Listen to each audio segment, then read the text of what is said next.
Amados, eu cumprimento-vos com a paz do Senhor. Que bênção é estarmos juntos mais uma manhã na presença de Deus. E que bom ter você chegando aí para juntos adorarmos ao Senhor e meditarmos na sua doce e preciosa palavra. Nós vamos orar juntos nesse momento, pedindo ao Senhor mais uma vez que esteja com as mãos dele estendidas sobre esse trabalho nesta manhã, crendo que o Senhor já tem feito coisas grandes por nós e em nós, e Ele continuará fazendo em nosso favor.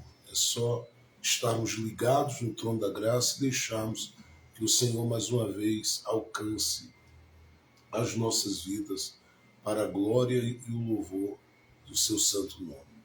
Vamos orar. Pai, no nome de Jesus, nós te rendemos graças pela tua bondade sobre as nossas vidas, por tudo que o Senhor fez, tem feito e eu sei continuará fazendo.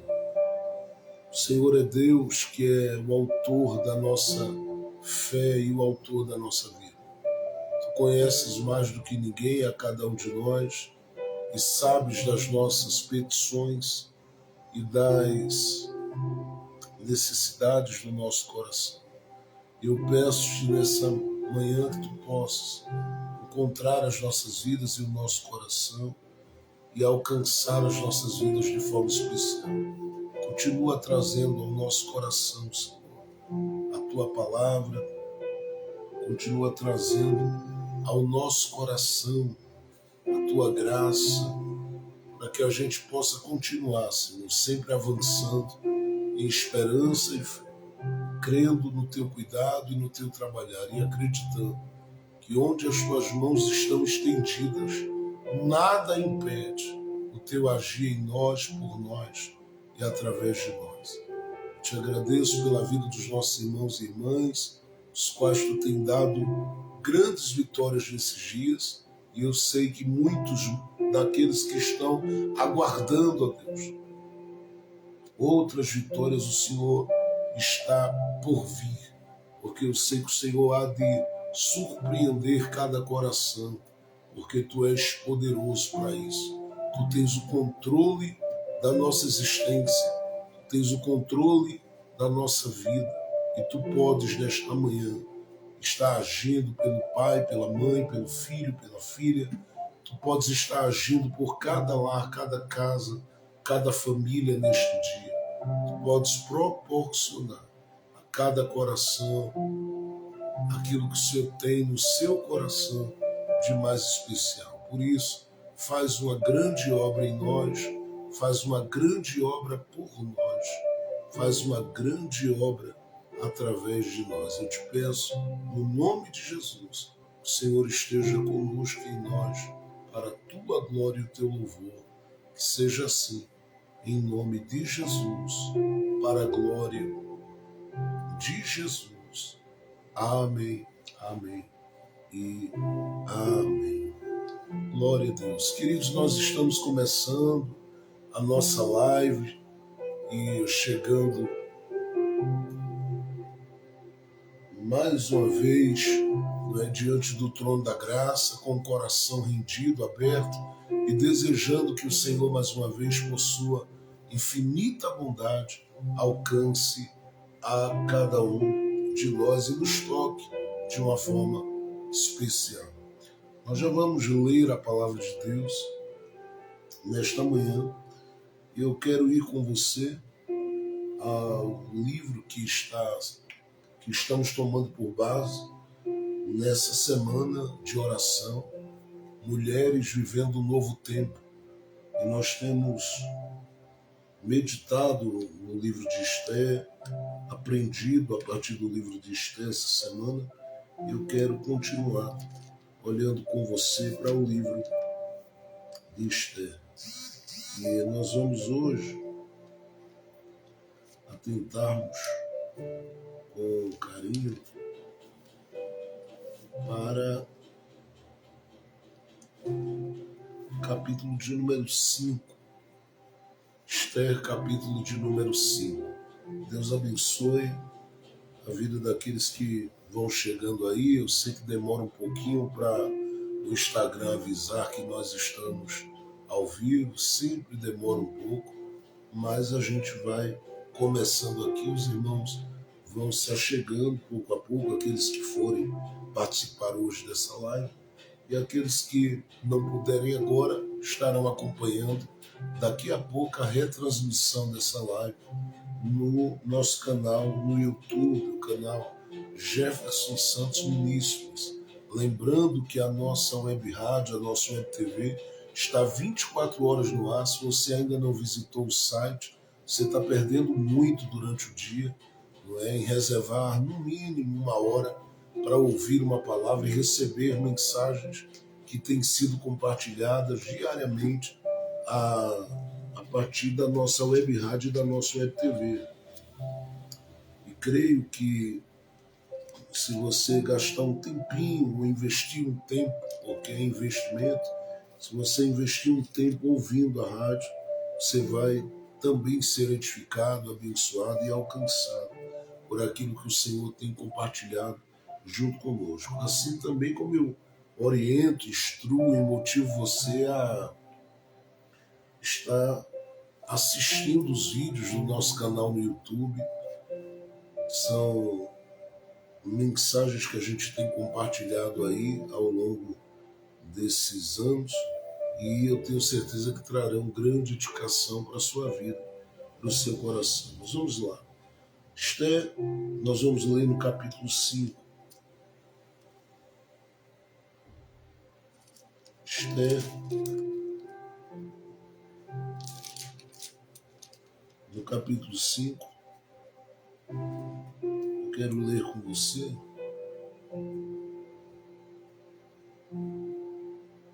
a partir do verso 1. Aconteceu que no terceiro dia vestiu Esther seu vestido real e entrou no pátio interno da casa do rei, em frente ao aposento do rei. Estava o rei sentado em seu trono no aposento real, em frente à porta do aposento.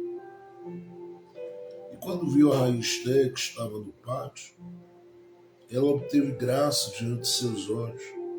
E o rei estendeu a Esther o cetro de ouro que tinha em sua mão. Então veio Esther e tocou a ponta do cetro. Disse o rei: que tens, rainha Esther? Qual é teu pedido? Até a metade do reino até metade do reino te será dada. Até metade do reino será dada a você. Que tens? Qual é o teu pedido? Até metade do reino se te dará ou te será dado. E disse Esther: se bem parecer ao rei, venha ao rei, e Amã ao banquete que preparei para o rei. Respondeu o rei: apressai-vos, chamai Amã para fazer o que Esther há dito. Veio, pois, o rei com Amã ao banquete que Esther preparara. E disse o rei a Esther no banquete, enquanto bebiam vinho: qual é o teu pedido? E te será outorgado. Qual é a tua demanda? Ainda que seja a metade do reino, ser-te-á concedido. Então respondeu Esther: meu pedido e meu desejo é este. Se achei graças aos olhos do rei, se bem parecer ao rei, concordar com meu pedido e cumprir meu desejo, que venha o rei com Amã a outro banquete, que lhes preparei, e amanhã farei conforme o que o rei me pede. E saiu Amã aquele dia feliz e alegre de coração, mas quando viu Mardoqueu à porta do palácio, que não se levantava, nem se mexia de seu lugar, encheu-se de ira contra Mardoqueu. Mas refreou-se Amã e veio à sua casa, e mandou chamar a seus amigos e a Zeres, sua mulher, e lhes falou de sua glória, de suas riquezas, de seus muitos filhos, de todas as coisas com que o rei lhe engrandecera e como o havia honrado sobre os príncipes e servos do rei. E acrescentou Amã: tampouco a rainha Esther a ninguém é feito vir com o rei ao banquete que ela fez, senão a mim. E também para amanhã estou convidado por ela junto ao rei. Mas tudo isso de nada me serve a cada vez que vejo o judeu Mardoqueu sentado à porta do rei. E disse Zé sua mulher e todos os seus amigos: façam uma forca de 33 metros de altura. E amanhã diz ao rei que pendure Mardoqueu nela e entra alegre com o rei ao banquete. E isso foi agradável aos olhos de Amã e mandou preparar a forca. Gente, eu quero compartilhar uma palavra do coração do nosso Deus, o Deus vivo, com o seu coração. Eu estou na total dependência do Espírito Santo mais uma vez, porque sem o Senhor nada podemos fazer. Foi o Senhor Jesus quem disse aos seus discípulos: sem mim nada podeis fazer. E eu estou na total dependência dele, uma vez que a gente está falando sobre mulheres, homens, vidas vivendo um novo tempo. E eu sei que quando a gente olha para um livro como o livro de Esther, ele parece um livro que está distante da gente e ao mesmo tempo tão perto. Ele está distante porque o contexto dele envolve um reino, onde um rei tem uma vontade soberana. Ele é um livro que envolve todo um contexto real, para dizer com outras palavras. E isso parece muito longe do nosso contexto. Talvez estivesse muito mais ligado a algum outro país onde ainda se tem a figura de rei, rainha, príncipe, enfim, muito presente na mente e no coração da população de tal país, de tal lugar. No nosso caso, fica um pouco distante, porque a ideia que se tem de realeza, ela fica muito ligada a um passado que eu diria não muito distante, mas que está distante do nosso chão e do lugar que nós pisamos. E não importa em que lugar do Brasil você está agora, mas toda essa ideia de reino, ela fica bem distante do seu coração. Ainda que isso, querendo ou não, tenha algumas raízes, algumas ligações na história do nosso país, enquanto país, eu diria, mais do que alcançado, um país invadido. E eu não quero aqui pensar na história propriamente dita. Porque eu quero que você, olhando para esse livro, entenda que apesar desse livro de Esther se passar ligado a um reino, e o conceito de reino parece estar bem distante da gente, ainda que, como eu disse, a gente lá atrás, no início da nossa história, e durante um bom tempo da nossa história, temos isso um tanto enraizado aqui.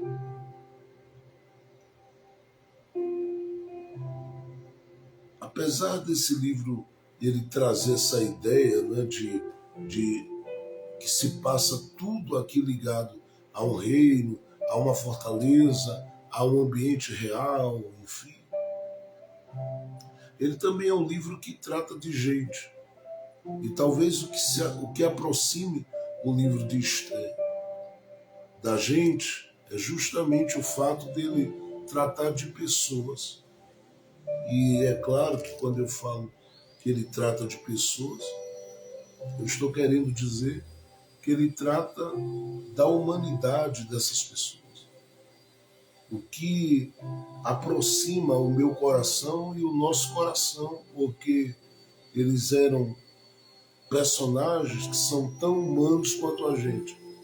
E aí eu estou falando de virtudes e de imperfeições que graçam, né, que se passam, e que se apresentam e que se manifestam todas as vezes que a gente acaba olhando para esse livro. E com isso, eu também não quero aqui dizer que você está totalmente distante dessa realidade de reino, uma vez que em Cristo Jesus você tem o Rei, seu Deus está assentado em um trono de glória, ele domina sobre todo o seu universo, sobre todo o universo, ele tem seus súditos, seus exércitos, enfim. Mas eu quero que você, mais do que considerar a ideia de que esse livro trata e se passa ligado a um reino, e tente se conectar a essa realeza, porque ela é distante. Ela é distante da nossa realidade humana. Tente se conectar a esse livro pela humanidade que aqui é apresentada. E tente se conectar a esse livro a partir dessa humanidade, pensando no mínimo, o que esses personagens carregam e têm, que dá para enxergar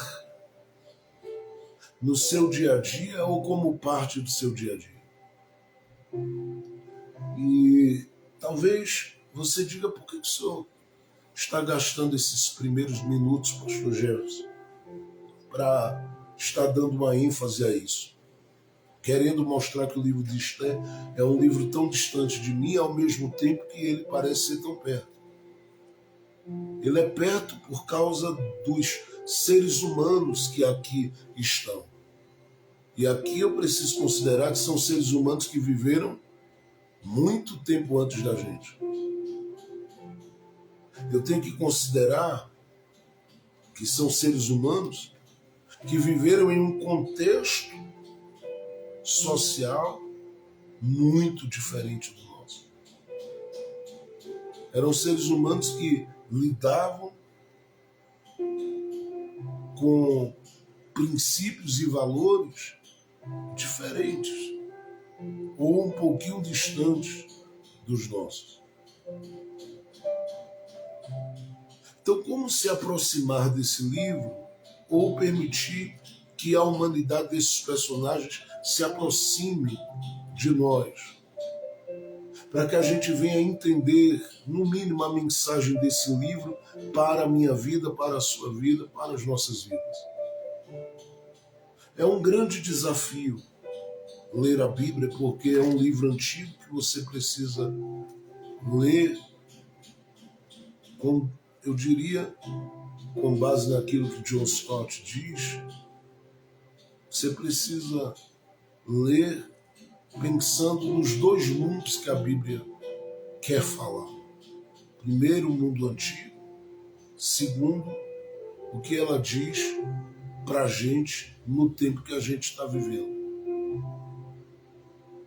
Só que olhar para as Escrituras e olhar para o livro de Esther, por exemplo, é perceber que muito daquilo que aqui é apresentado tem a ver, de alguma forma, com a vida de todos nós, porque há sentimentos aqui que se assemelham aos sentimentos que querem muitas vezes tomar conta do coração da gente. Há necessidades aqui.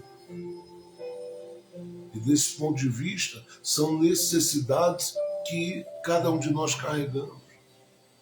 Há preocupações aqui, e essas preocupações são preocupações que quase sempre fazem parte da nossa vida cotidiana. E isso aproxima esse livro da gente.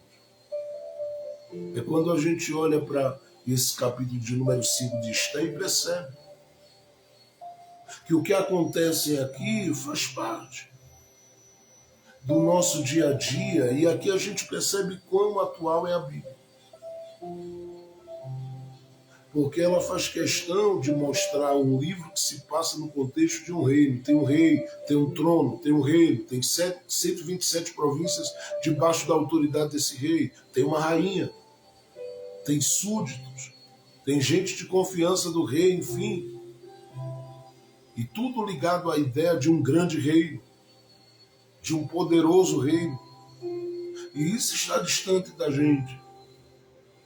Mas no que diz respeito ao amor, à amizade, à prática da honra, ao choro, à alegria, por que não dizer ao banquete, que aqui aparece nesse capítulo 5, isso tem muito a ver com a vida de todos nós.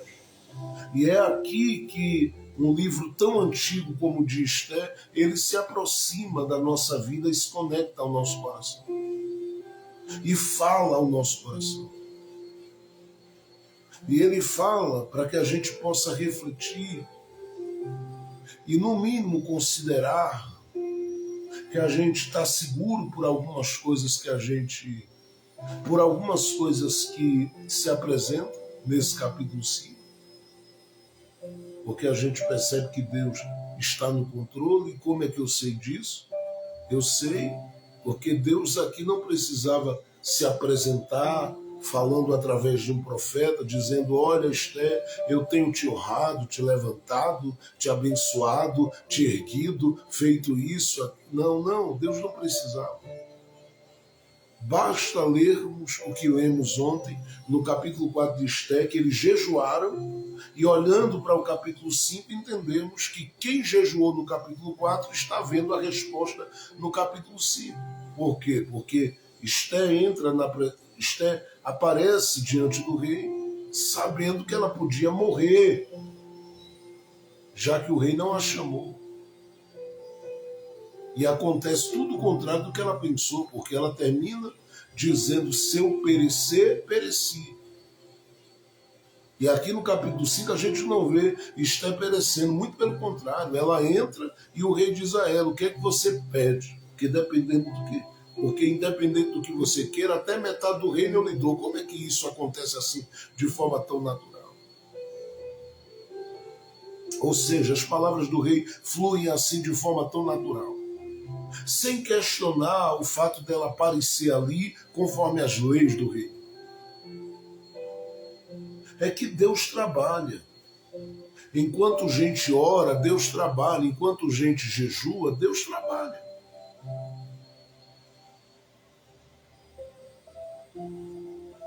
E Ele sabe trabalhar em favor daqueles que estão posicionados.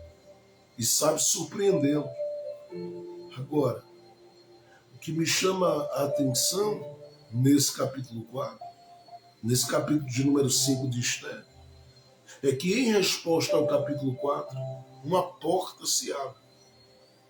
E o que poderia terminar em morte está acontecendo agora em um banquete. O que está acontecendo agora é um banquete.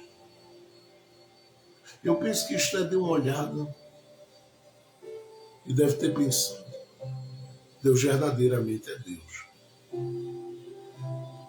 Deus verdadeiramente é Deus. Porque se Ele não tivesse ouvido as orações e recebido o jejum, isso poderia estar terminando agora em choro e morte. Mas de repente aquilo que eu entrei para fazer está começando a dar certo, em resposta à oração que eu fiz. E aí você olha para esse capítulo e percebe que quando esse banquete está estabelecido, nesse banquete apresentam-se pessoas interessantes. E o texto faz questão de dizer para a gente que a primeira pessoa que aparece aí é a figura do rei, Assuero, o Xerxes, como você quer chamar. Ele é a primeira pessoa que aparece, é o homem do trono. É o homem do trono, é o homem que tem autoridade. A segunda pessoa que aparece é Esté, que é vista por ele e é dito a ela: o que é que você pede? E ela diz algumas coisas e traz uma figura para o cenário, porque ela cita o nome dessa pessoa e essa pessoa vai vir para dentro do capítulo 5 aparecer uma vez mais. É Amã.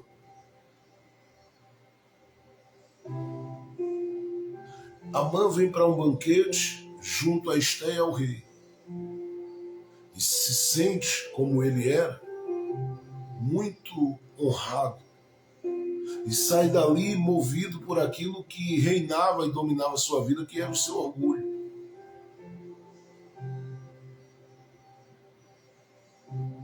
Você lembra que quando o próprio rei, lá no capítulo 6 de Esté, ele vai honrar Mardoqueu, ele diz: olha, Amã, o que deve ser feito ao homem que o rei se agrada? E aí Amã vai sugerir uma série de coisas e ele não pensa em outrem, ele pensa nele mesmo, e por isso ele fala tantas coisas boas.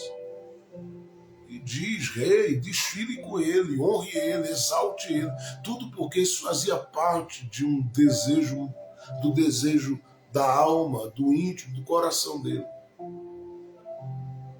E como se não bastasse, esse cara sai do banquete e vai para casa.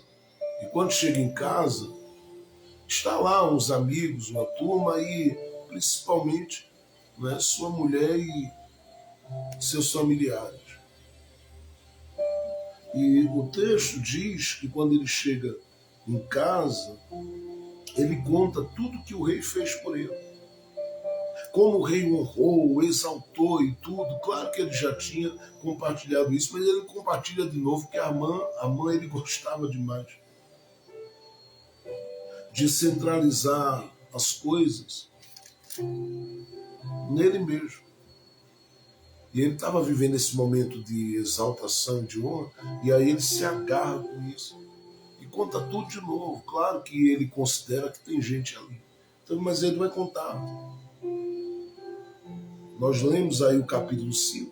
Você percebeu nos últimos versos que ele vai contar. E aí a sua mulher, Zeres, fica ouvindo, maravilhada, que ela também tem as suas características, e ela é aquela mulher que carrega consigo um coração dominador, sabe? Aquela que carrega um coração que exerce controle, domínio sobre o lugar, sobre o território, sobre o espaço que ela está inserida. E chama a atenção que quando ela o faz, as coisas mudam daí para frente. Quando ela o faz, as coisas mudam. Mudam em que sentido? Ela sugere coisas. Ela diz coisas para que sejam feitas. E a influência dela é muito grande. Por isso que eu estou dizendo que ela aparece como essa pessoa que tem um controle, um domínio. É Zeres o nome dela. E aí o verso de número 14 diz: e Zeres, sua mulher e todos seus amigos. E aí ela vai e diz: olha, eu tenho uma coisa para dizer aí. Por quê? Porque o Amã falou para ela, eu fui honrado, exaltado, e tem mais, sabe? Eu fui para um banquete, eu pensei que ia ter uma mesa grande, forrada lá, cheia de gente, mas não, era uma coisa particular para mim, para o rei e para a rainha. E aí a Zeres ficou olhando para ele, e eu penso que ela deve, no mínimo, ter pensado. E ele nem me levou para esse banquete. Porque, querendo ou não, ela gostaria de estar e queria estar.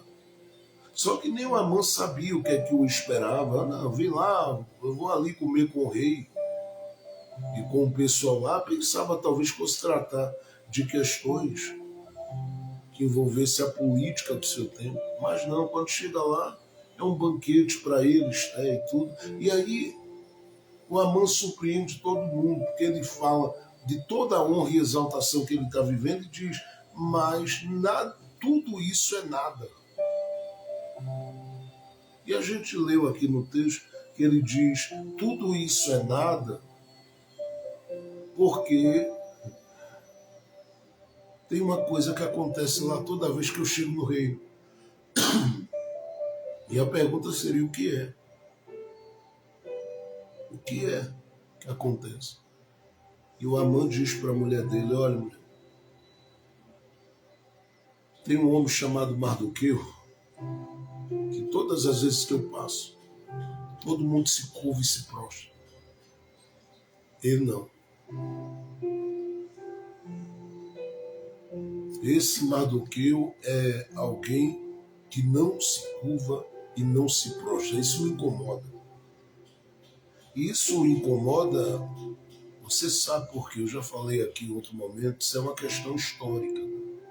Isso vem desde lá, de tempos e tempos passados. A gente está pensando aí, lá no livro do Êxodo, e depois, nos dias do rei Saul. E aí eu não vou entrar na questão, mas se você depois ler a trajetória do rei Saul, do capítulo 10, e pelo menos os primeiros capítulos, você vai entender muito disso aqui, principalmente se você considerar ler o capítulo de número 15, de 1 Samuel. Você vai entender bem isso aqui. Mas ele tem um problema com esse judeu chamado Mardoqueu. Ele diz, eu passo, esse cara não baixa a cabeça, eu passo, ele não se prostra, eu passo, ele não se curva, eu passo, ele não beija a minha mão, eu passo, ele não beija os meus pés. E ele fica incomodado ao ponto dele dizer, toda a honra que eu recebo, para mim não se torna nada. Justamente porque um judeu, ora, para um cara focar em outro macho, sendo que esse macho não é ninguém do ponto de vista do que esse cara ocupa como cargo, porque na visão de todo mundo, Mardoqueu poderia não ser considerado ninguém, é o homem da porta, ele está lá, só na porta. Ele podia ser o parente da rainha, mas ninguém sabia até então. E por que se incomodar tanto com Mardoqueu? É a questão histórica.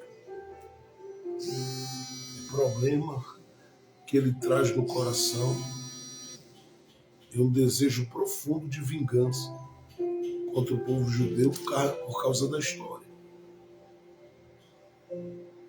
E quando ele fala isso, nós lemos o texto aqui, diz que a mulher dele, ela diz, olha, é simples. Você me disse que amanhã tem outro banquete? É um banquete com a rainha e com o rei. Ela me chamou de novo. Olha, que coisa boa. Você está sendo muito honrado, amor. Que bom. Então faça o seguinte. Aí entra a mulher chamada Zeres dizendo, prepara uma forca e manda pendurar Mardoqueu nela e vai jantar em paz.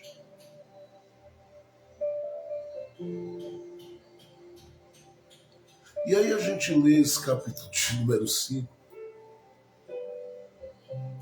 e fica pensando como as coisas se resolviam, né, a partir do olhar da família de Amã. Mas a grande verdade é que todo esse capítulo 5, ele revela aqui personagens cuja história, ela, querendo ou não, acaba se casando com a vida de muitas pessoas. Porque se a gente tem o texto iniciando com a figura do rei e termina com Azeres e com Amã conversando, nós temos personagens aqui que a história se passa dentro da vida de muita gente.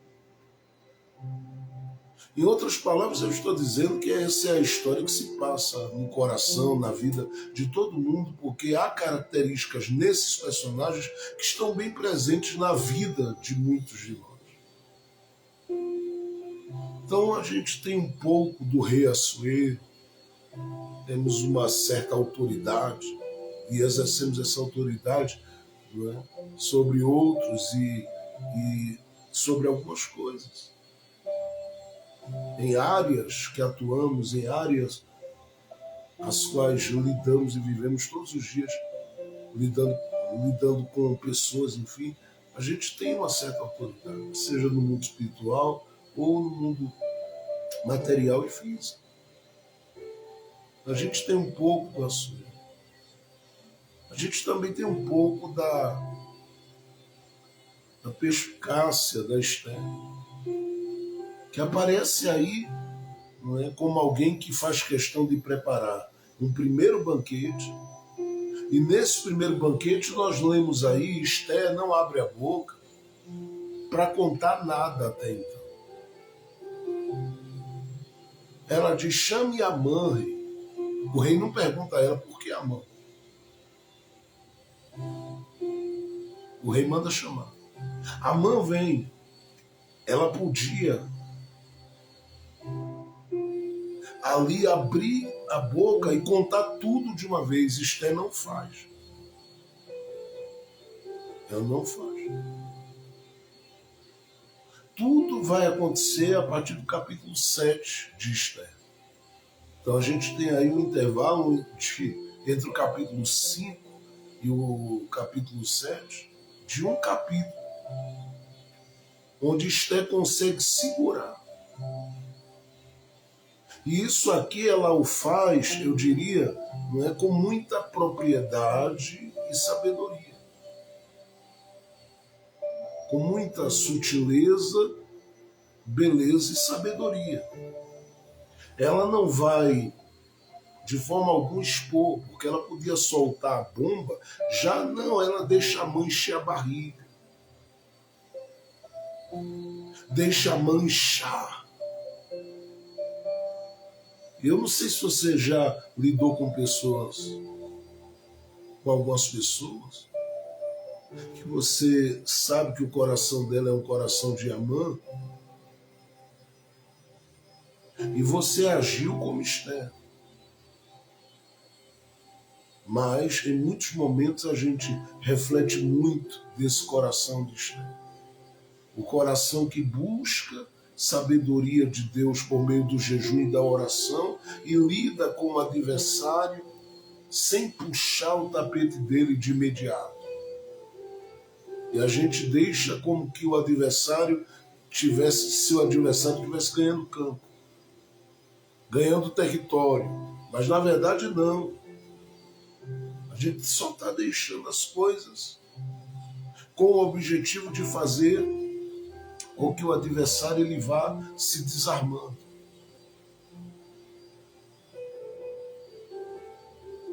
Às vezes a gente age semelhante a crocodilo, tem outros que agem semelhante a algumas serpentes. E não é no sentido maldoso da coisa. É na questão da paciência, da tranquilidade, porque sabe que vai chegar a hora em que quem pratica o mal contra ele, contra ela, ele vai tomar uma pancada também na vida.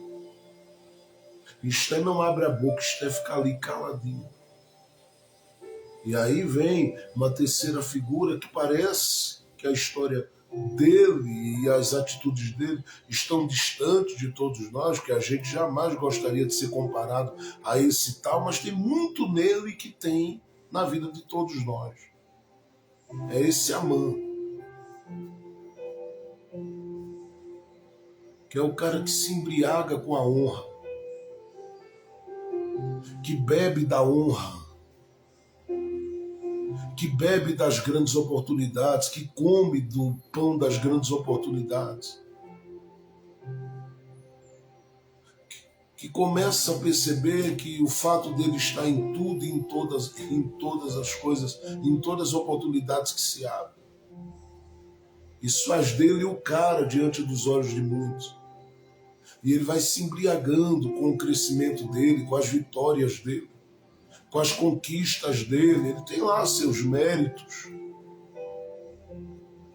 Ele tem lá as suas habilidades, mas ele não consegue lidar no coração dele bem com a ideia de ser humilde, tendo sucesso. Ele se perde um pouco com relação ao sucesso, e isso todos nós corremos o risco de, em crescendo, perdermos a conexão com o espírito manso e humilde de Jesus. Porque Jesus disse: aprendei de mim, que sendo o que é, disse, sou manso e humilde de coração. Mas tem muito diamante na vida de todo mundo. A gente tem os nossos incômodos pessoais com gente que a gente não sabe nem por que a gente se incomodou tanto com aquelas figuras. E às vezes ela é delas com a gente, mas tem outros momentos que pode ser da gente com elas. A nossa antipatia se manifesta logo de cara. Às vezes tem suas raízes históricas, como tinha com a mão, outras vezes não. Outras vezes é apenas algo que nasceu no coração da gente, brotou do coração da gente, e isso precisa ser trabalhado. No caso de Amã, ele não trabalha para administrar isso, ele trabalha para matar em nome disso. E essa é a parte que a gente jamais deve fazer. Atropelar em nome daquilo que a gente quer que alguém viva, respire, até porque nem todo mundo vai se conectar com as suas vitórias como o seu coração se conecta. A questão é você não se perder na medida que as suas conquistas vêm. Tem gente que as conquistas chegam, o coração fica tão elevado que esquece até que foi Deus que fez. Esquece que até que foi Deus que proporcionou fôlego, graça, inteligência. Nada é meu, tudo é dele. Nada é seu, tudo é dele. Você pode ter feito o esforço que foi, mas foi ele. Sua inteligência vem dele, sua capacidade vem dele, sua força física vem dele, o dom da vida veio dele, tudo é dele e para ele, para a glória dele. Mas na cabeça de Amã isso não funciona assim não. A mãe entende, se eu estou aqui é porque eu mereço. Eu fiz por outro. Ele é orgulhoso, ele gosta de dar carteirada nos outros. A Amã tem isso, a Amã tem esse negócio de se eu passei, se você sabe com quem você está falando? A Amã tem essas coisas. O pior de tudo, e isso eu não queria falar, mas vou falar, é que a gente tem um pouco da mulher de Amã na gente.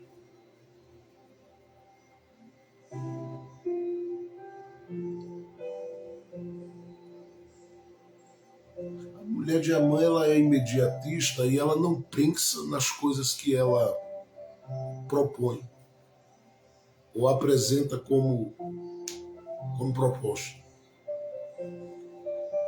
Para ela é assim: fez raiva a você? Fez raiva a minha casa? Forca para ele.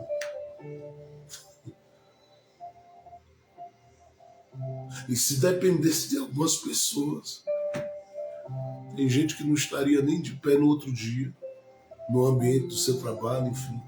Porque o coração é aquele coração que age sem pensar. É um coração que age sem pensar. Aquelas pessoas que às vezes sentem que os outros, no posicionamento que assumem, se tornam uma ameaça para eles. Embora os outros estão na porta, como Mardoqueu. E ele numa cadeira de honra, mas ele olha e diz: eu fico incomodado com aquele cara da porta. E ele tem que tentar tirar o cara da porta de cena.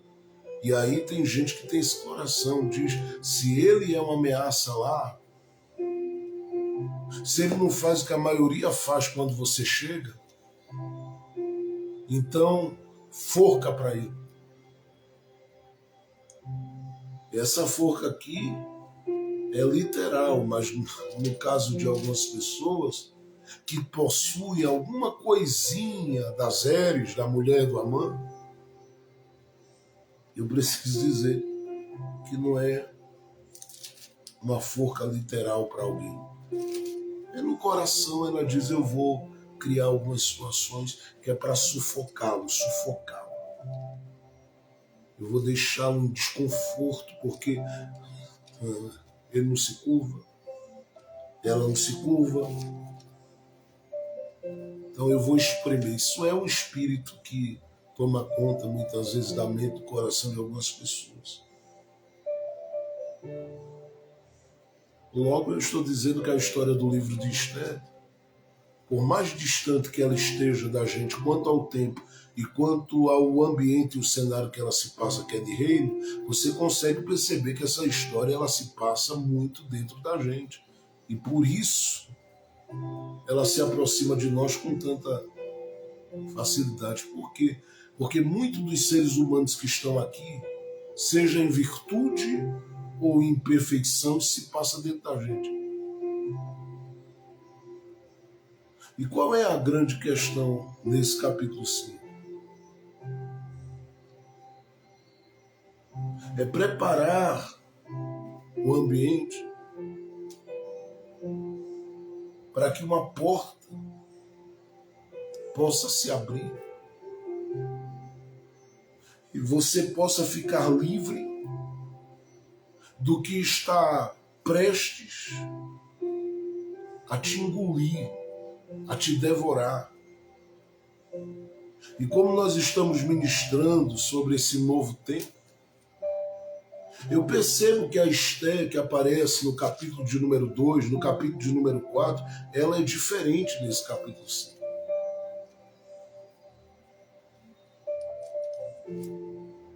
Porque a Esther que aparece aqui é a Esther que vai apresentar, que vai se apresentar diante do rei, entendendo que só assim ela pode conseguir encontrar essa porta de escape. Por que eu estou falando dessa porta aberta? Porque você lembra bem que a gente falou ontem que havia uma ameaça contra os judeus, e os judeus aqui iam se acabar, gente. Eles não teriam possibilidade de defesa. Então Esther entrar na presença do rei era abrir uma porta para que pudesse escapar daquilo que queria devorar, tanto a vida dela como do seu povo. Só que como é que Esther vai abrir essa porta? Esther ela precisa, antes de tudo, lidar com esses personagens que existem na nossa vida. É por isso que eu venho falando dessa realidade anterior, dessa realidade interior da vida desses personagens. Por quê? Porque qualquer pessoa sabendo que está ameaçada, qualquer pessoa sabendo que está debaixo de uma situação complicada, difícil e sufocante, ela vai querer ter algum tipo de reação. A princípio ela vai ficar com medo disso, mas depois ela vai dizer, eu vou partir para tudo ou nada. Já que me chamaram para essa queda de braço, pois eu vou entrar. E aí, como dizia alguém,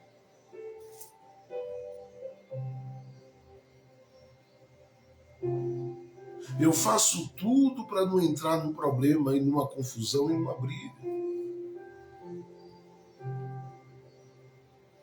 Esther era a silenciosa. Então fazia tudo para não entrar numa briga, para não entrar numa confusão. Mas depois que entrou, ela faria tudo para não sair daquela confusão. E por que eu estou dizendo isso? Porque uma coisa que podia se resolver num banquete, ela fez 2.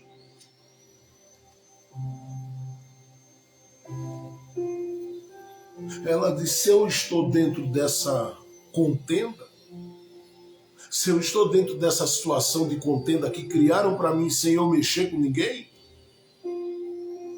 só por uma rivalidade histórica, não tem problema. É o fato de eu ser crente que está incomodando, o fato de eu ser alguém que anda com Deus e está em Deus que está incomodando, não tem problema. Já que eu estou no meio do vento, eu vou fazer uma tempestade também. E aí eu dou um conselho para os amantes da vida, eles que se cuidem. Porque o mal que eles passam geralmente a vida toda fazendo contra a gente como Esther e contra a gente como Mardoqueu, isso uma hora vai se voltar contra eles e eles não vão ter como controlar e impedir isso. Agora, Esther não pode ser tomada totalmente por isso. Ela pode ser tomada por uma ousadia, por uma coragem, por um espírito que a leva, sabe, eu digo por um espírito corajoso que a leva a enfrentar a situação, a encarar de frente, bater de frente. Por outro lado, ela precisa também saber o chão que ela está pisando. E isso é o que me chama a atenção, é a capacidade, nesse capítulo de número 5 de Esther, que Esther tem, de administrar esses personagens dentro dela. Porque ela pode ter um pouco das Eres, pastor, ela não tem. Ela pode ter um pouquinho do Amã, pastor Jefferson, ela não tem, é claro que tem. Ela pode ter um pouco do rei. Você entende o que eu estou dizendo? Ela pode ter um pouco daquilo que paira sobre os filhos do Amã. É claro que tem. Paulo diz em Romanos 3 que todos nós lidamos com a realidade do pecado. Todos nós lidamos com a realidade do pecado. Estamos em queda. Pela graça, Paulo diz em Efésios 2,8, somos salvos por meio da fé. Isto não vem de nós, é dom de Deus. A realidade é que nós somos pecadores, remidos, resgatados, perdoados, porque cremos no sacrifício salvífico de Cristo Jesus, mas estamos todos os dias matando um leão. E todos os dias lutando contra a gente mesmo, e todos os dias lutando contra aquilo que quer nos colocar numa condição de quem devolve o mal que nos fizeram ao longo da vida. E é um desafio muito grande, porque você lida com um mundo cheio de malícia. E não é que você não enxergue, você prefere fazer que não enxerga para poder seguir a sua jornada de vida em paz. E aí você suporta determinados males. E algumas pessoas não entendem por que você suporta calado.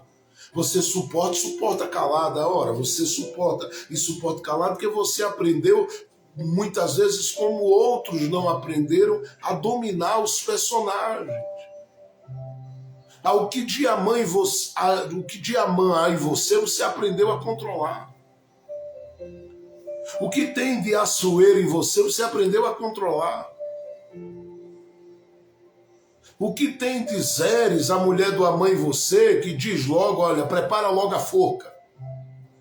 Você aprendeu a controlar. E isso é tão bonito de ver na vida de Esther, que ela aprende a controlar.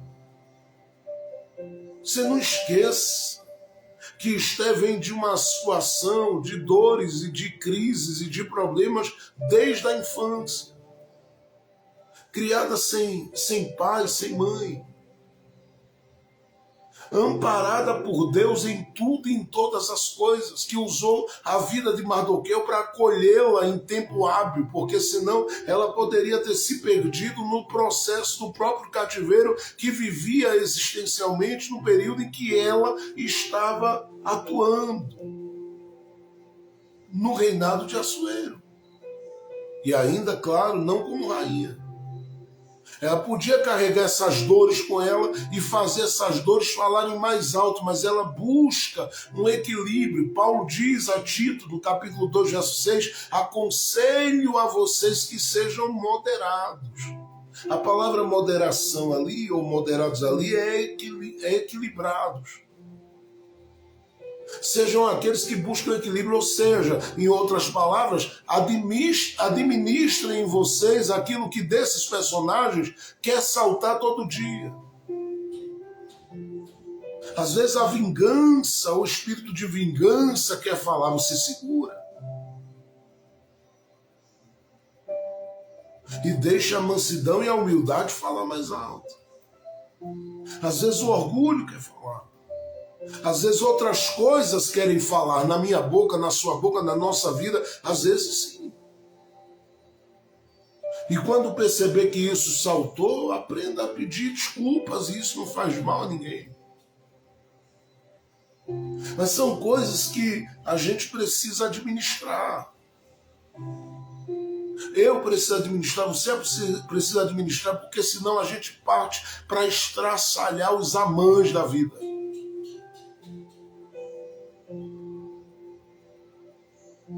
Para Esther, eu tenho certeza, dá uma olhada e diz, para quem veio de baixo como eu vim, não venha, Amã, sacrificar o meu conforto, que eu atropelo você. Você pode ser honrado pelo rei, mas a rainha aqui sou eu, ela podia dizer.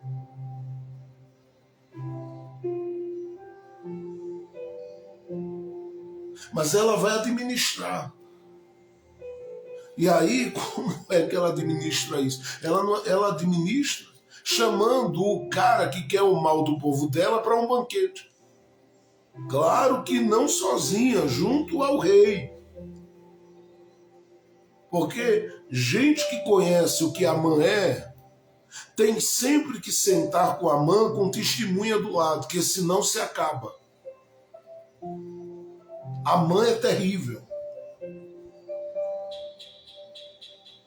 Amã, a mulher dele, disse, vai lá e prepara a forca. O cara foi e fez a forca. Terminou pendurado nela, porque o mal que ele queria para Mardoqueu se voltou contra ele mesmo. Mas entenda essa verdade bíblica na sua vida e, pelo amor de Deus, digite um amém para eu saber que eu não estou só. Porque tem muita gente aí que os personagens querem gritar.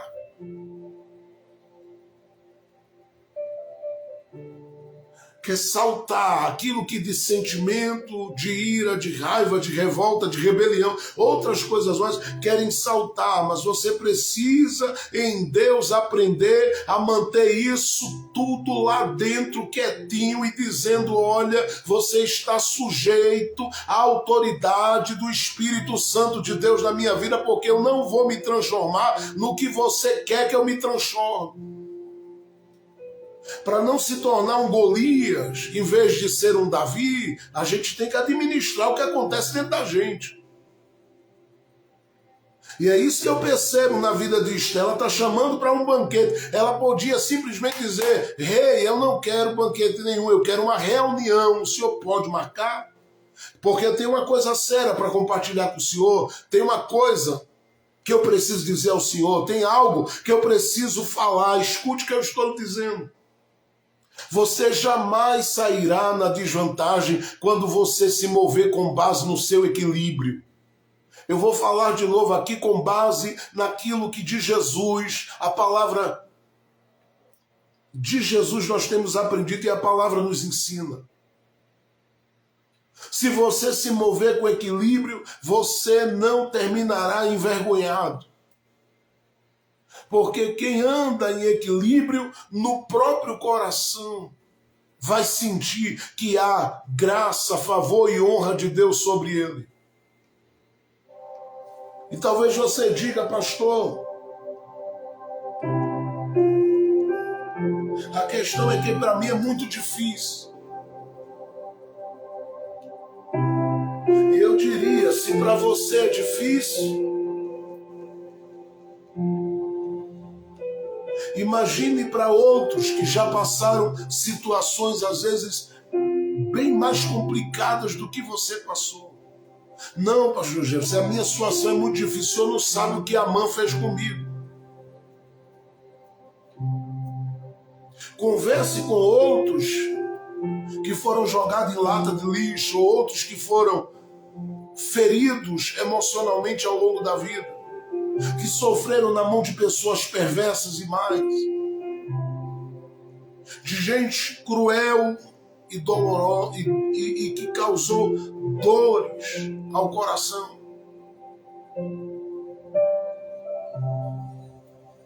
Eu estou dizendo aqui que a dor de cada um é a dor de cada um e cada um sabe onde a pedra está no sapato, onde a pedra está incomodando, se é no sapato ou se uma pancada que levou, ou uma topada que levou, como a gente diz aqui no Nordeste. O que eu quero que você entenda é que para outros também é difícil. Eu não me veria jamais, olha, eu já tive a oportunidade de ir em circo.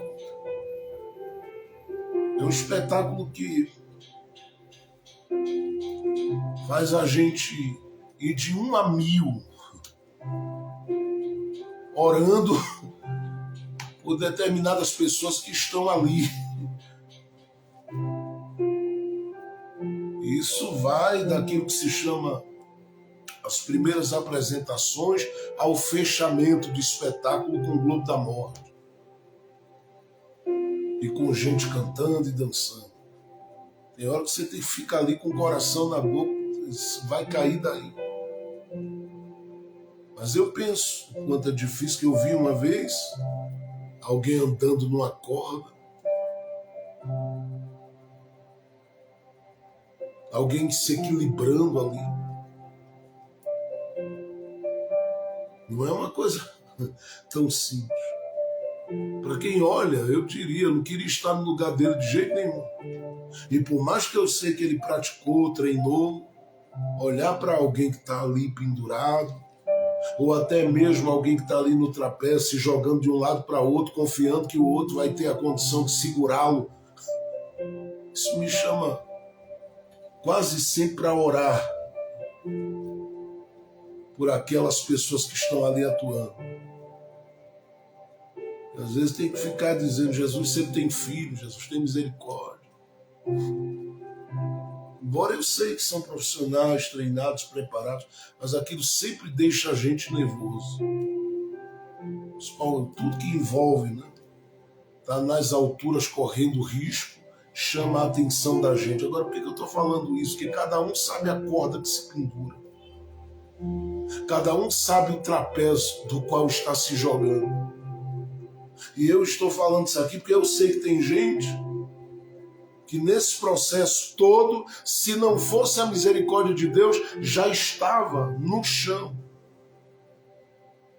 E é aqui que eu quero dizer a você que se você buscar em Deus esse equilíbrio, Ele te ajudará e vai te manter firme de pé, de modo que você vai fazer toda a travessia sem sofrer danos maiores. Porque Deus cuida, Deus guarda, Deus ampara e protege aqueles que confiam nele. Agora você precisa se jogar nos braços dele e dizer, me ajuda a lidar com tudo isso que se passa dentro de mim, porque de quando em quando o Amã quer falar, de quando em quando o açoeiro quer falar, de quando em quando a mulher do Amã quer falar. Me ajuda a administrar esse negócio dentro de mim, Deus. A segunda coisa que a gente percebe em Esther, nesse capítulo de número 5. Primeiro é a questão de como Esther administra as suas emoções. Segundo, e isso eu poderia destacar aí, né, do verso de número 1 até o verso 7. A segunda coisa que eu destaco aqui, além dessa capacidade de Esther de administrar o que desses personagens querem tomar conta da sua vida é o fato de Esther ser movida por uma paciência que lhe faz esperar a hora certa das coisas, logo ela dá tempo ao tempo, sabendo que a seu tempo todas as coisas vão se acertar. O rei vai para lá e senta-se com ela no banquete. Amã vai para lá e senta-se com ela no banquete. Todo mundo come tranquilamente. Todo mundo se abastece tranquilamente. Todo mundo fica cheio e se sente satisfeito com a alimentação que recebeu. Aí o rei para e diz: Esther, bom, juntou a gente aqui, agora fala o que você quer. Você me ganhou pela comida, Esther. Diga o que você quer.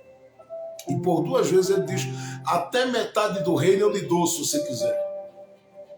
Ora, se algumas pessoas que eu conheço ouvissem um negócio desse, misericórdia, entendendo que a vida mudaria da noite para o dia, mais do que já tinha mudado. Tem gente que esqueceria até do porquê estava ali preparando aquele banquete, quando ouvisse isso. Ora, o rei dizendo, até metade do reino, se eu quero metade do reino, Deus. Eu conheço pessoas que pulariam logo, diriam, eu quero é metade do reino. A questão é, eu estiver bem, quem quiser que se exploda. Se é a ideia da lei da selva. Esther não, Esther dá tempo ao tempo. E aí você olha para o capítulo de número 5 e vê no verso 6 e 7 o que ela diz. E disse o rei a Esther aí, no verso 7 é que ela vai falar, e disse o rei a Esther no banquete, enquanto bebiam vinho, qual é o teu pedido? E te será outorgado. Qual é a tua demanda? Ainda que seja metade do reino, ser-te-á concedido. Verso 7. Então respondeu Esther, meu pedido e meu desejo é este. Veja o verso 8 agora. Se achei graça aos olhos do rei, e se bem parecer ao rei concordar com o meu pedido, e cumprir meu desejo, que venha o rei com Amã a outro banquete que lhes prepararei, ou que lhes preparei, e amanhã farei conforme o que o rei me pede. Então, rei, deixa eu terminar esse banquete, já tem outro preparado e marcado. E o que é que você me pede? Aí ela deixa a ideia de metade do reino de lado e diz ao rei, eu quero que o senhor venha para a mesa amanhã. Você tem uma situação urgente para resolver. Você quer resolver logo, resolver na hora. Escute, Esther é uma mulher como você, que não espera tempo para resolver as coisas. Ela não. Ela aprende a administrar isso. Ela trabalha com ela mesma nesse sentido e desenvolve uma paciência. Porque ela entende que se as coisas foram colocadas no capítulo 4 diante de Deus no período de jejum, ela precisa dar tempo àquele que sabe trabalhar seu tempo nas coisas. E o tempo de Deus é diferente do da gente. Se você conversasse com Abraão, Abraão ia dizer, rapaz, passaram-se 25 anos desde que Deus falou comigo. E quando eu digo conversasse com Abraão, é olhando para o livro do Gênesis e meditando e pensando e perguntando ao texto. Você logo chegaria à conclusão que Deus tem o seu tempo de trabalhar com cada um. Se você olhar para o livro de Josué e fosse bater um papo com Caleb, Caleb ia dizer, eu tinha 40 quando eu recebi a promessa. Vim vivê-la com 85 anos. Deus tem um tempo para trabalhar nas coisas. A grande questão não é o tempo que demora. É a paciência que não foi trabalhada dentro de mim, dentro de você. E a Bíblia diz que Ele possui a nossa alma na nossa paciência.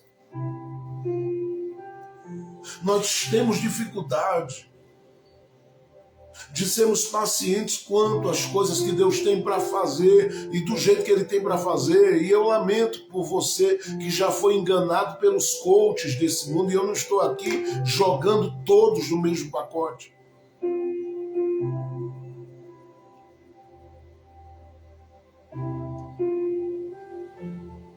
Mas no mundo onde a gente lida com a lei da selva, aparece gente dizendo a você que tudo é você que faz, tudo é você que resolve, tudo é só por você e com você. Ora,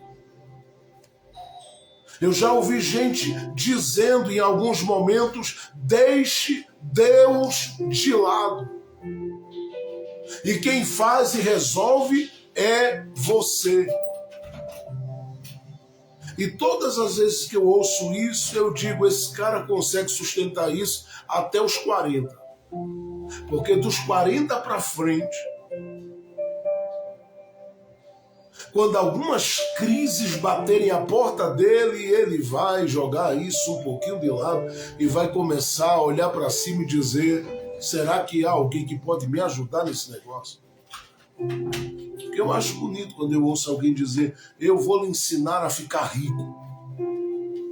Ora, no mundo, gente, pelo amor de Deus, no mundo onde a gente lida com a lei da selva e onde alguém tem uma porta, tem outro querendo empurrá-lo para tomar o lugar dele, você acha que tem gente interessada em dividir contigo para você ser um sucesso? Ora, pelo amor de Deus, pelo amor de Deus. Não, eu vou te dar dicas, vou te dar orientações. Isso deve estar gerando um negócio muito grande para determinadas pessoas.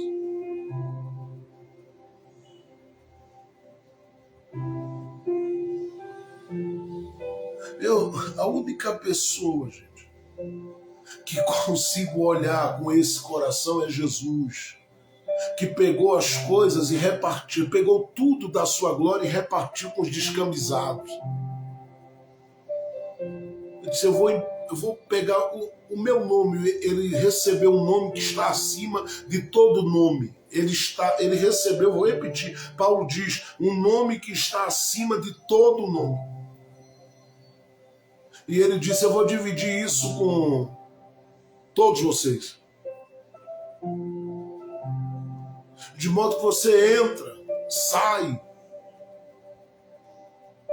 você vai, vem, e o nome dele está à sua frente. O nome dele está à sua frente. Te guarda, te protege, te livra, te dá acesso. Ele se repartiu, ele deixou a sua glória, se despiu dela e disse: eu vim para cá. E na oração sacerdotal ele diz: eu reparti a minha glória com eles. A glória que tu me deste, Pai, eu reparti com eles. Mas no mais, outros seres humanos está difícil. Nessa briga louca pelo poder que os seres humanos vivem, está muito difícil de alguém ter esse desejo tão bom no coração. Tirando com os filhos deles, com os netos deles. Com outros, ninguém está querendo muito ver ninguém bem, não.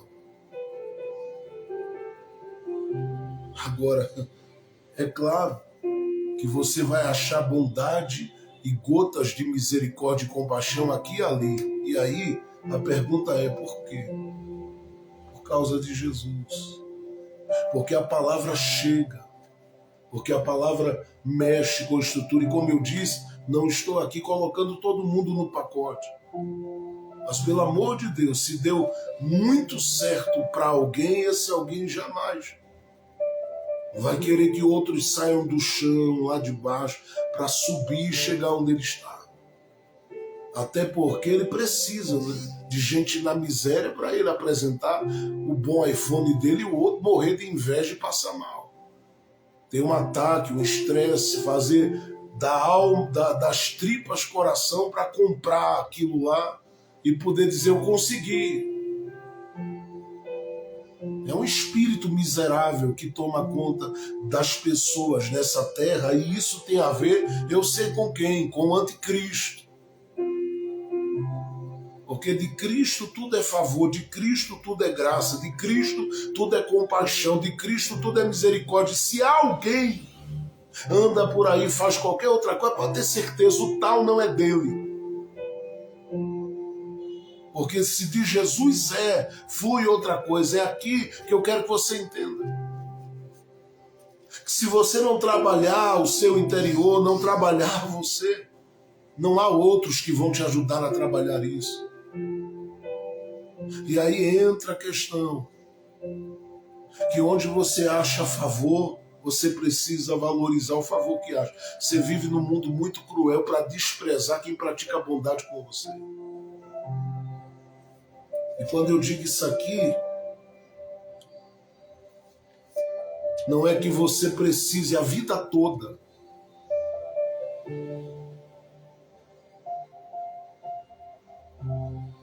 tá fazendo cara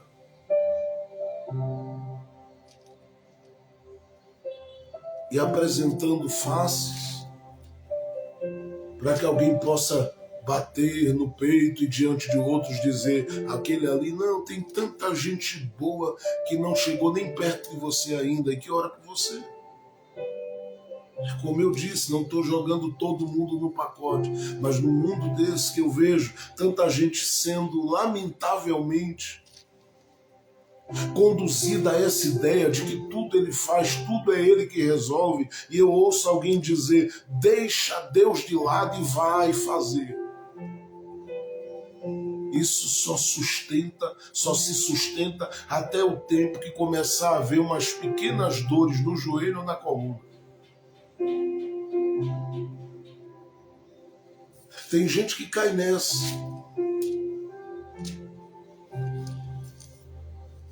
E cai nessa cilada. Tem gente que cai nessa cilada, lamentavelmente, porque está vendo o Instagram bombando do cara. Porque está vendo o canal do cara, às vezes, no YouTube com milhões. E aí tem gente, se tem milhões lá, é porque a coisa está muito boa. E aí eu digo a você, não é todo lugar que tem muita gente que a coisa está certa, não. Às vezes, a coisa está dando certo sem estar certo. Esteco se coloca na dependência de Deus para que isso seja trabalhado dentro dela. A paciência, ela podia dizer, eu vou resolver tudo e eu resolvo. Não importa o tempo de Deus, a hora de Deus, o jeito de Deus, não importa. Eu vou resolver do meu jeito. Depois, bato com a cara na parede e diz, mas Deus, é melhor esperar a hora, é melhor esperar os sinais.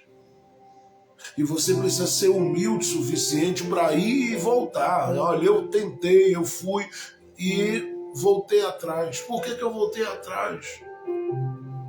Alguém pode até perguntar a você, por que você voltou atrás? Você diz, eu senti que não era a hora, eu senti que não era o tempo e pronto. E vai ter muita gente sem entender, mas quem tem que entender não é ele ou ela, é você e Deus. É por isso que Deus tem que trabalhar em você essa paciência. A Bíblia diz na carta do apóstolo Pedro que você, nós devemos lançar sobre ele toda a nossa ansiedade. Nós devemos lançar, vou repetir, sobre ele toda a nossa ansiedade. Porque ele tem cuidado de nós. Nós somos ansiosos, inquietos, imediatistas, mas precisamos aprender a ter paciência. Eu gosto de Esté nesse capítulo 5. Porque nesse cenário onde Esté precisa de uma porta aberta, para que não seja engolida, para que não seja devorada, e não veja o seu povo devorado pelo adversário. Ela vai buscar abrir essa porta pela paciência.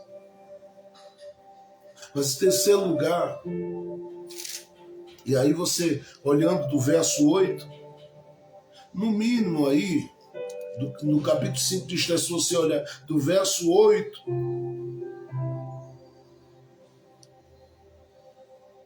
até o verso de número 10, você vai ver Esther aí trabalhando com essa paciência, principalmente no verso 8, que ela diz: amanhã.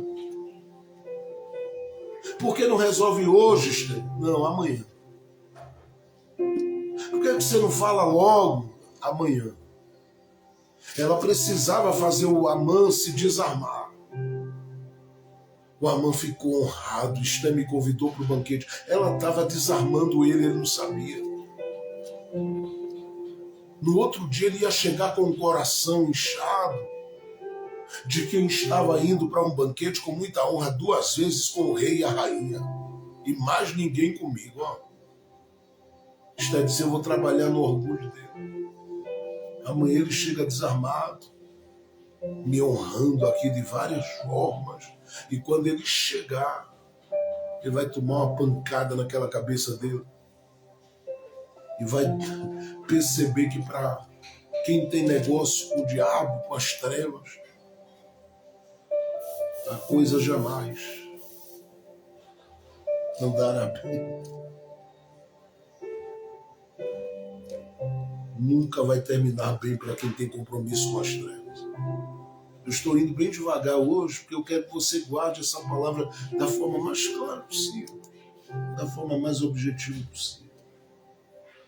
Mas em terceiro lugar, quando você olha desse verso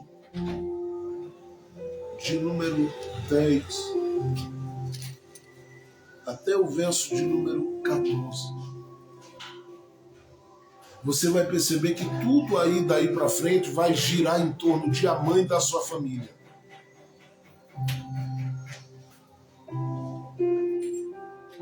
E vai girar em torno do nome de Mardoqueu. E aí, por que eu quero inserir essa parte? Porque uma atitude de Esther de deixar para resolver as coisas no outro dia despertou em Amã o que era necessário despertar. Isso aqui é uma atitude de Esther que eu considero extremamente inteligente. Porque a Esther paciente, sabe como ela vai abrir a porta? Deixando o adversário confuso. Sem entender o que aconteceu a ele e o que está acontecendo. E aí tem a Esther com o banquete do lado de fora e na porta tem o Mardoqueu que não se curva. O Amã não sabe se alegra pelo banquete ou se tem raiva por quem está na porta. E ele prefere ter raiva de quem está na porta. Só que essa ira, essa revolta, ela tem que se manifestar. E isso aqui é algo que mexe com Deus, porque Deus olha e diz: agora é minha hora de fazer. Quando o adversário começa a manifestar o que ele é, porque uma coisa era ele estar junto do rei, estando com a rainha, lidando bem, sorrindo, conversando. Outra coisa é ele manifestar a revolta dele, a ira dele, o ódio dele, e isso ser percebido por mais gente. Para isso, ele tem que viver essa confusão e essa mistura de sentimentos entre a alegria do banquete e a raiva do judeu que não se curva. E só Esther e Mardoqueu unido a isso é que poderia trabalhar isso. Pastor, o senhor está dizendo que os dois tramaram isso aqui? Eu estou dizendo apenas que isso é uma possibilidade. O diálogo de Mardoqueu foi com pessoas que Esther enviou no capítulo de número 4. Mas eu preciso levar em consideração que podem ter ali mais detalhes que a Bíblia não registra. Porque o Amã, Ele fica irado com o Mardoqueu. E eu penso que o Mardoqueu poderia ter dito: Esther, sabe qual é o fraco do Amã? É o orgulho dele. Esse é o fraco do Amã, Esther. E se tem uma coisa que ele não vai ficar bem, é ver que tem um crente aqui que não se curva. Então você amansa Amã no banquete e eu provoco a ira do Amã na porta.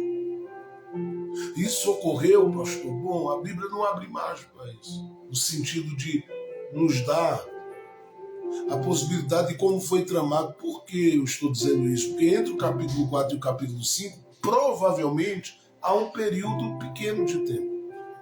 Mas há um tempo. E como eu sei disso? No capítulo 4 eles encerram toda a história falando de estarem jejuando. E isso é um período. Agora, no capítulo de número 5, quem jejuou no capítulo 4 está vendo a mão de Deus agindo no capítulo 5. Eu entendo que tudo isso aqui só pode ter sido uma coisa muito bem programada. O Amã ficou irado com Mardoqueu. E tudo isso, aí entra a questão. Está ligado ao plano de Deus. Deus queria que o Amã em si soubesse o que é beber da própria maldade que ele pratica com os outros. E o Deus do céu, que é amoroso, mas se ira, ele diz: eu penso, eu vou dar um jeito do Amã manifestar. Consciente ou inconscientemente, o que é despertado através de Esther em Amã é: eu fui o homem mais honrado, o coração incha. E aí ele leva uma martelada quando chega na porta. Por quê? Esse Mardoqueu não se curva. E Deus trabalha com as ações de Esther lá fora e trabalha com as ações de Mardoqueu do lado de fora. As ações de Esther lá dentro e as ações de Mardoqueu lá fora. Isso aqui é algo que você precisa entender. Você não precisa bater de frente muitas vezes. No mundo espiritual, o seu adversário, ele se autodestrói. Ele mesmo acaba se autodestruindo.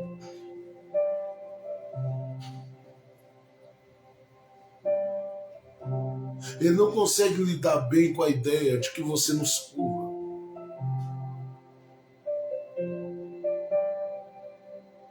E que você vive desarmando os que ele envia no seu caminho. Porque você desarma pela bondade e desperta neles a ira pela sua fidelidade.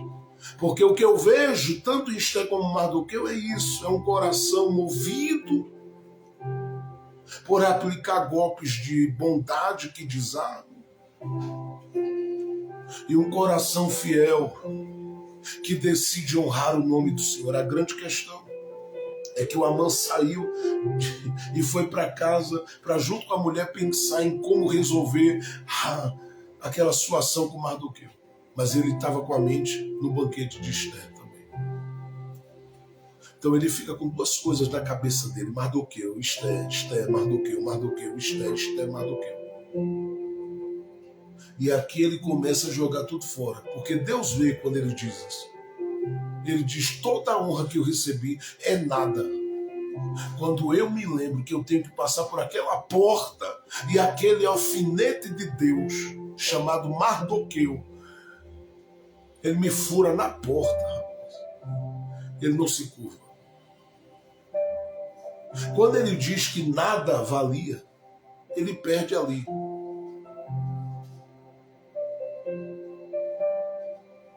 E ele vai focar: Esther, Mardoqueu, Mardoqueu, Esther. E não sabia o que esperava ele. Aqui eu estou dizendo a você que muitas vezes a porta que você quer abrir, ela não vai abrir pela sua briga, pelo seu enfrentamento apenas. Eu estou dizendo, em outras palavras, que você precisa ser inteligente nas batalhas. Você precisa ser inteligente na guerra.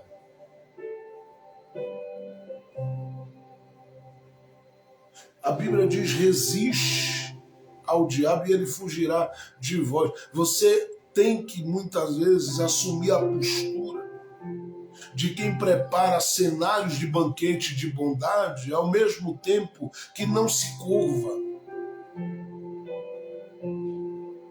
Não se curva. E como eu sei que Amã aqui é uma figura humana, é uma pessoa em si. Não estou falando aqui de entidades espirituais ou de uma entidade espiritual, não. Embora ele é um tipo realmente e representa muito bem os demônios que lutam contra a vida de gente que tem promessa e que querem tragar e devorar a vida de gente que tem promessa. O que eles não contavam é que Deus fosse abrir uma porta de livramento e de escape para corações que nele estão firmados e a ele adoram. E abrir essa porta sem você muitas vezes pegar as armas que você queria pegar. Não física, mas às vezes a raiva, a revolta, como eu disse, é uma necessidade de dominar isso. É você se posicionar. Eu vou repetir, é você se posicionar e partir para o enfrentamento com as armas de Deus e não com aquelas que podem causar uma situação mais desconfortável para você. Amã foi dormir aquele dia pensando: Mardoqueu, Esté, Mardoqueu. Ele não sabe para que lado olha. Se ele olha para a honra com Esté ou se ele olha para a fidelidade de Mardoqueu e dorme com aquele ódio no coração. Toda vez que eu passo, ele não se curva. Ele não sabe o que faz. Quando o seu inimigo ele fica confuso assim, pode ter certeza, ele já perdeu a guerra diante de você. Em outras palavras, eu estou dizendo que se você age com a inteligência de Deus no meio dessas batalhas para abrir a porta que você precisa abrir, você sempre deixará o seu inimigo sem saber o que atacar, como fazer, de que jeito fazer. Ele pode planejar, mas ele não vai saber como executar determinadas coisas. A prova disso é que a forca que ele armou para Mardoqueu nunca foi usada em Mardoqueu.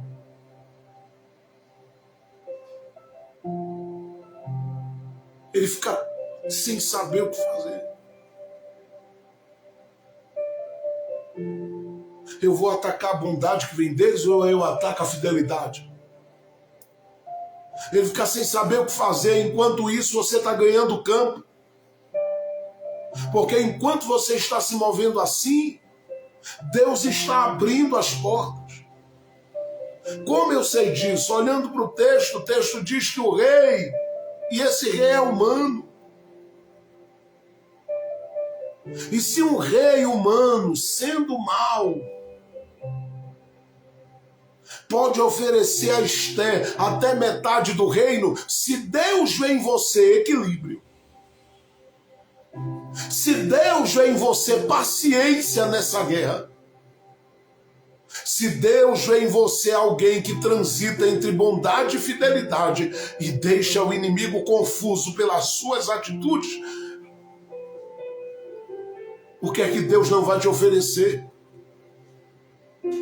É por isso que Ele te colocou hoje aí, para te dizer: ei, segura firme. Teu adversário já está perdido quanto a você. Quanto à sua casa, quanto às coisas que são do seu interesse, ele já está perdido. Descanse seu coração, Deus te colocou aí para te dizer que tem coisas nesta guerra que você não vai precisar fazer muito para vencer. É apenas se deixar firme e preparando o banquete. A casa de Amã não sabe o que fazer. A mulher disse, é melhor preparar uma forca e mandar matar. E eles ficam com isso na mente, mas vai dormir com aquele barulho. Eu não sei se eu me alegro pelo banquete de Esté, ou se eu fico com raiva por causa de Mardoqueu. Aquilo vai desmontando Amã. Que estratégia de Deus. Deus sabe trabalhar no cenário da sua guerra. E eu quero terminar aqui dizendo a você, ninguém vai te devorar nesse processo. Ninguém vai te engolir nessa situação. Escute o que eu estou lhe dizendo.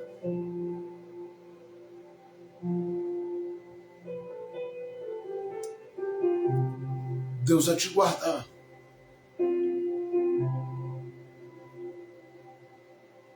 Deus vai te guardar.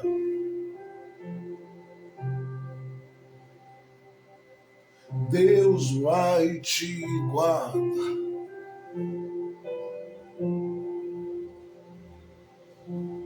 É aqui que a gente está fazendo todos os dias, com que a palavra chegue até você.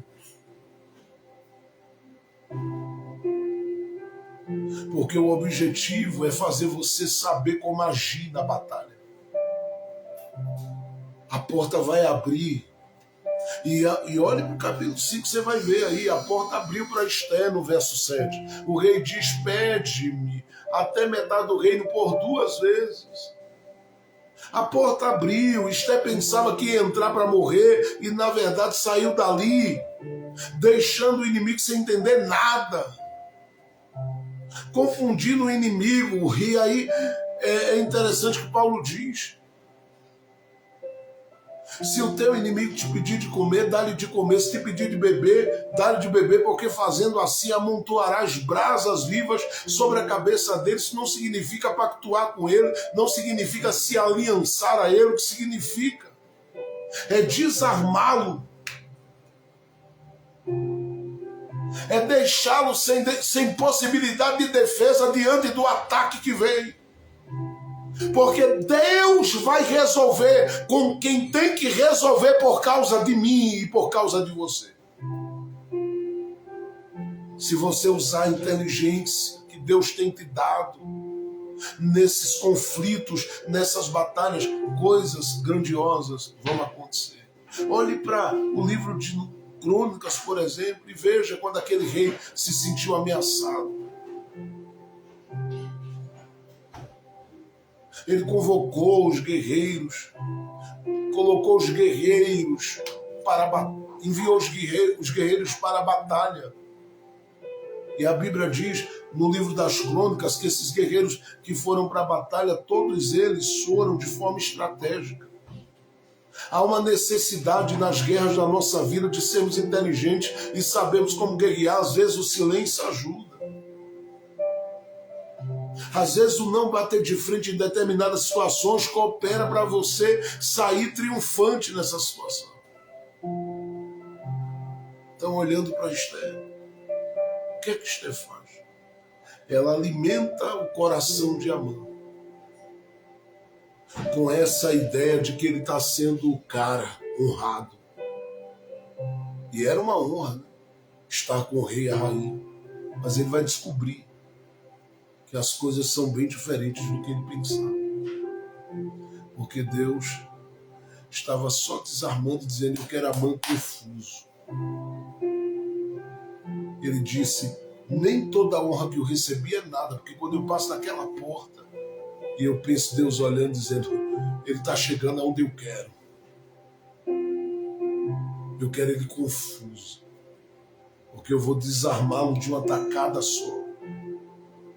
E ele vai perceber que com Deus e o povo que tem promessa de Deus na vida não se mexe. Às vezes você quer partir lá para gritar, para reclamar, para isso, para aquilo, não vai. Te desarma e fica firme debaixo do cuidado e da graça de Deus. Deus vai pelejar nesse negócio com você. Pastor Jefferson, mas tem gente fazendo uma forca para mim. Essa forca para você não serve. Porque para você Deus tem honra. Deus tem grandes alegrias e vitórias. Para a Armã e para a sua família, Deus tem fogo. É a mesma que eles querem usar para matar quem tem promessa de Deus. Mas Deus não vai deixar você nem perecer, nem morrer, nem ser destruída. Eu vim mais uma vez essa semana confirmar o que eu venho dizendo desde o início. Deus vai mostrar a você que Ele é fiel na sua vida. Deus vai honrar o nome dEle na tua vida. Deus vai glorificar o nome dEle na tua vida. Deus vai honrar o nome dEle na tua vida. Descansa o coração. Quem começou a boa obra é fiel para concluir o que começou. Vamos orar juntos, em nome de Jesus.